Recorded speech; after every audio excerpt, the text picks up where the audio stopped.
Here's my final thought. The Nevada caucuses are being held tomorrow. My question isn't going to be who finishes first. The polls say it's going to be Bernie Sanders. One projection is giving him 35% of the vote.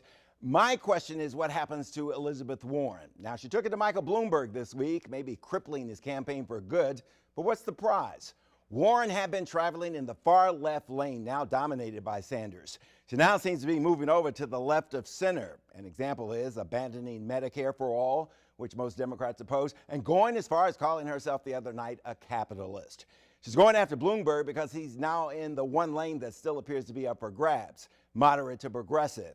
One observer says it's a possible murder-suicide. She takes out Bloomberg, but Warren is polling in single digits in Nevada, South Carolina, and many Super Tuesday states.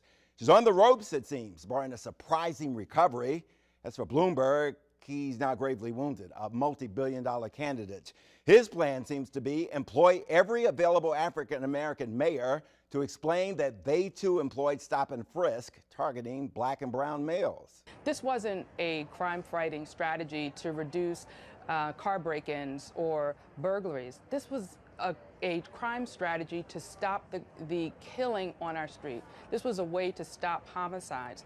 And I experienced the same thing in Baltimore. We were able to get the homicide down to the lowest it's been in over 40 years. Bloomberg also says he's now willing to release at least 3 women from their non-disclosure agreements. The former New York mayor has the money to last through the Democratic convention if the nomination is not locked up by then. But I think Elizabeth Warren needs a strong surprise finish in tomorrow's Nevada caucus. Send me your thoughts. That's all for us here at the Q&A. Have a great weekend. We'll see you on Monday.